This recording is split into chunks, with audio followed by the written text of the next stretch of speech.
دیکھیے ہر ذی شعور انسان کے لیے سب سے پہلا مسئلہ جو دنیا میں آتا ہے وہ یہ ہے، میں کون ہوں، کہاں سے آیا ہوں، یہ کائنات کیا ہے؟ آیا یہ ہمیشہ سے ہے یا ہمیشہ رہے گی، یا یہ کہ کسی وقت کریٹ کی گئی ہے، تخلیق کی گئی ہے اور کسی وقت ختم بھی ہو جائے گی؟ اگر کریٹ کی گئی تو کریٹر کون ہے، خالق کون ہے؟ میرا اس کے ساتھ رابطہ کوئی ہو سکتا ہے؟ نہیں ہو سکتا۔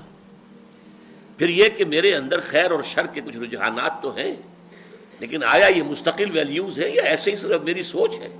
نتھنگ از گڈ اور bad, only thinking makes it so, یا کچھ اور معاملہ ہے؟ علم کیا ہے، کہاں سے علم حاصل کریں؟ یہ فلسفے کے بڑے چوٹی کے مسائل ہیں۔ ایپسٹیمولوجی ہے، ایتھکس ہے، اور یہ کہ میٹا فزکس ہے، یہ تمام مسائل دنیا میں آتے ہیں ہر باشعور انسان کے۔ یہ دوسری بات ہے کہ اکثر لوگ بے شعور ہوتے ہیں، وہ یہ کہ ہر معاشرے میں جس میں آنکھ کھولی اس میں جو کچھ بھی لوگ مان رہے ہیں انہوں نے مان لیا، 100 خداؤں کو مان رہے ہیں، 100 کو مان لیا، چلو گاڑی چلاؤ، کوئی جو بھی ان کے تصورات اور عقائد اختیار کر لیا اور چل پڑے بھیڑ چال۔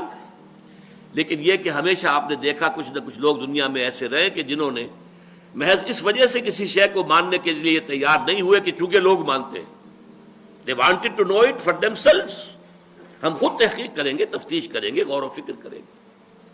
اب اس میں سوچئے، اگر کسی کا دل ان سوالات کے ان جوابات پر مطمئن ہو جائے جو انبیاء کرام نے دیے، انبیاء کرام نے کیا جواب دیے؟ سب نے دیا ایک ہی جواب، سب کا۔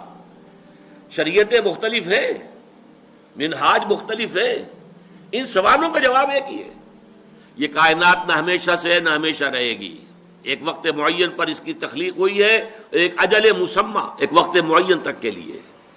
اس کا ایک خالق ہے اللہ، وہ واحد ہے اپنی ذات میں، صفات میں کوئی شریک نہیں اس کے، لا ضد له ولا ند له ولا مثل له ولا مثال له ولا مثيل له، کوئی اس جیسا نہیں۔ ولم يكن له كفوا احد، لم يلد ولم يولد۔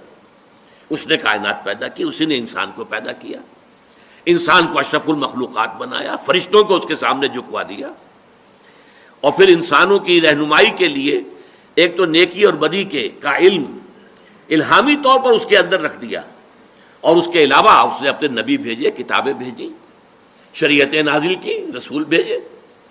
ان سارے جوابات کو مان لینا جو ہے یہ پہلا قدم ہے جس کا نام ایمان ہے۔